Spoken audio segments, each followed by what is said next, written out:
Hello, welcome back, and it's me, Matthew, again, doing another presentation.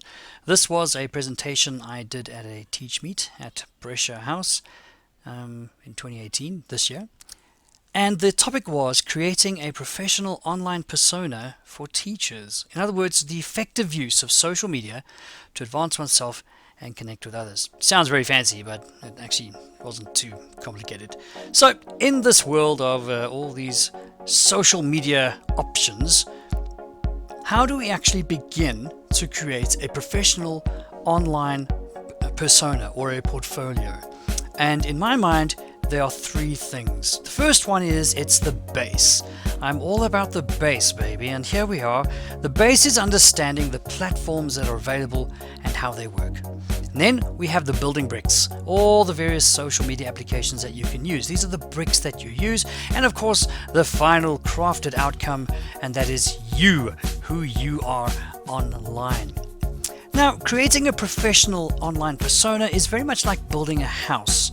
Let me explain why. For a house, you need a good foundation and you need solid building materials. Now, let me explain. The building materials is the knowledge of what and why, the foundation of your house. It's understanding what platforms are available, how they work, how you can use them. Step one. The first thing is you need to recognize that things have changed. With the growth of cellular technology and hardware, the way that we began to communicate with each other changed forever. This is, I think, one of the world's first mobile phones. It probably weighed a ton. You could charge it for 3 hours and I think you get like 10 minutes of talk time. Go check it out. It's actually quite funny. Let's move on. Here's a great quote. Social media is the culmination of the advent of technology and the integration of societal patterns and interaction. What I'm saying is that social media has become such an integral part of our digital and physical worlds. It's explained in this picture. On the left-hand side we have technology, and on the right-hand side we have society. Technology consists of all the devices that we use, the hardware, the software. Change. There is the one thing that is constant is change. That is true for technology. On the right-hand side, we have society. All of our values, the things that we believe, the things that we hold to be true, traditions that we have, the way we communicate with each other, systems of interaction, the way we behave and respond with each other. I'm saying that social media is a combination, it's sort of an interaction of all of these. And in the middle of all of this is you. Who are you? What has changed? Everything has changed. The way we communicate, the way we deliver knowledge, the way we process information, the way that we perceive that information. Everything has been changed. In fact, how we perceive people is even being changed by the way we look at them before we even meet them. You are being Googled before you even meet potential employers, parents, students, colleagues, event organizers, and the list goes on. Do you see? It's actually incredibly scary if you think about it in this way. People will Google you before they even try and meet you. What will they see? We no longer rely on the spoken word, the word of others, or printed materials for character references in a physical world. We now live in a world that is physical and non-physical, and we are expected to represent ourselves in both realms. That begs the question then, who are you? Do you get the picture? The who? Thank you. Who are you online?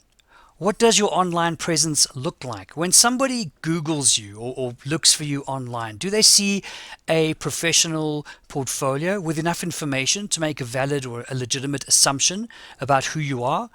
Or do they find the closet door wide open with all the skeletons hanging out? That's pretty scary. Yes, that is a very scary man on the top there. Okay. So why have a professional persona online anyway? What would be the point? The point is that it's professional. That's the whole reason. And being a professional, you should be interested in furthering your experience, your knowledge, your networking, your growth. Being professional is about growing. It makes sense to network with others, to connect with others in a professional capacity. Here are some reasons for having an online professional persona. Having an online professional persona is your voice 24/7, 365. Okay, and that picture is a great picture because which side of you are people seeing? Professionalism, credibility, the visibility that you have online, authority, perception, and connection. Let's go back and just look at those very quickly. Professionalism, obviously, who you are as a teacher, that comes through in your portfolio online. It gives you credibility. If you start posting and you have access to materials and documents and you start retweeting and tweeting things and you have a voice, you give yourself a bit of credibility, especially if you have a professional online persona. You're visible. People can see you. You have a certain amount of authority, especially the longer you are online, the more people you connect with. It's how people perceive you. The perception of you is in a professional capacity and connection. You start to engage with other people on a much higher level as you start becoming more and more professional online. Who you are as a person, whether you like it or not, is perceived first through the digital world before the physical world has even had a chance to introduce you. And that's scary. I know that scares me. Let's have a look at some of the tools that we have. Here are some social networking tools. We're going to focus on 3 of them for now, just to kind of give you an idea. So let's look at Facebook. Facebook is still very widely used in a professional capacity and, of course, in a personal capacity. Now, I am on Facebook, but not in a personal capacity. I don't have any friends. Don't feel sorry for me. I'm okay. I don't have any friends on Facebook. I literally have a profile, but then I have my pages. But let's say you created a professional portfolio online on Facebook. Let's have a look. First of all, your profile pic. If this is a professional profile, show your face. Perhaps a headshot. Don't show the full body shot. Put it in context perhaps. Make it clean and press-worthy. About yourself. There's often a page where you can fill in information about yourself. If you so wish to do so, then go ahead. Put in your current position, other places of work that you have worked at before or are busy with at the moment. Any professional interests that you have, put them there.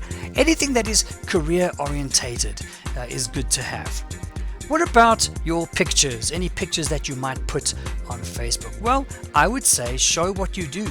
Show your professional interests and have a clean sense of humor. It does help. Don't have a not clean sense of humor because not everyone's going to get it. And of course you can put people off right away. Showcase yourself. Show who you are and what you do in the pictures that you put online. Now, if you do belong to any groups or you have any affiliations on Facebook, make sure that they are career orientated. Keep them ethical, not something that is questionable. Not conflicting, so you're not extreme right, extreme left, or you can't make up your mind and people get very confused as to where you stand. Rather, don't give them any reason to be confused with anything. Be professional. This is a professional persona. It's not a personal profile. Now, the posts that you make, especially on Facebook, what does what I post say about me? Think about it. Read it with a clean pair of eyes. Is it beneficial? Is it going to help other people? Is it relevant to my profession, especially as a teacher? And of course, a very important question, can I get into trouble? Now, I know I've gotten into trouble in the past, but yes, I'm still learning. Let's move on to Twitter. Twitter is kind of like your public message service. It's a great source of current news if you are following the right people or organizations. And of course, you have a much more up-to-date feed than websites. You have real-time news at your fingertips at all times. It's incredibly powerful. If you're going to use Twitter, you're going to have a profile on Twitter. Make sure you have a professional picture. Put a link to your website or your blog. You really should have a website or a blog. Who are you following? That's important, and vice versa. Who is following you? What are you tweeting and what are you retweeting? be careful. By tweeting something or even retweeting something, you are showing that you agree and you are then affiliating yourself with that message. Please be careful, teachers, when using this feature of Twitter. Tweet, but don't be a twit. Okay, show off what you do and spread good news. Connect with others. Be someone who retweets information that is useful for other people. And beware of the screenshots. Oh my goodness, so many people have lost their jobs just because of a screenshot. Okay, they might have tweeted something, it was up for like 2 seconds, and they deleted it because they realized, oops, I made a mistake. But it's too late. Someone has already taken a screenshot. The screenshot takes less than a second, and the screenshot can ruin your professional life. Please don't do it. LinkedIn. Now, LinkedIn is kind of like Facebook, but it's like Facebook for adults. Okay, it's networking for adults. It's not Facebook. It's not Twitter. It's not social. But it is good for connections, it's good for job applications, it's a complete professional portfolio online. And if you use it wisely, you really can connect with the right people and actually make an impact in your career and in your networking. You can connect with industry professionals. That's what I really enjoy. I've connected with so many good people in the education industry simply because of LinkedIn and the way that we are working together. You can also use it to showcase your certifications and your achievements. Add that to your portfolio. My suggestion is, if you're going to have different portfolios, it's difficult to keep everything up to date all the time. I mean, if you want to go and tweet something, but you also want to put it on your Facebook page, but then you also want to put it on your LinkedIn profile, it becomes really tricky to kind of having to do that all the time. You can't keep going from one site to the next and updating everything manually. So use If Then This That, a fantastic service. Use this service to update everything automatically. I've got it set up in such a way that if I update my blog, then it will tweet that post to my Twitter account. It'll also put a link on my Facebook page, and it also updates my LinkedIn page with that activity as well. So I only have to do one thing and 3 other things happen at the same time. It is fantastic. If This Then That is a fantastic tool, and I highly recommend you have a look into it.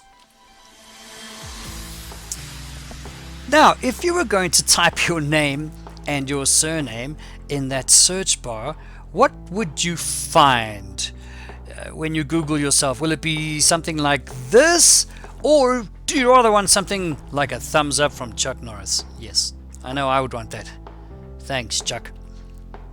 Let's see. For purely demonstration purposes and not to shame anybody else, I went and typed in my name into the Google search bar. Let's have a look at what comes up. So out of all the search results, there's quite a few of them. Let's see. Yep, that's me. That's me. That's me. The first 2 results. That's pretty good. Let's look at the next page. Now we've got some pictures. Yep, those are all me. Those are all me. That is not me. I don't know those people. So there's somebody else there with my name. That's kind of weird, but cool too.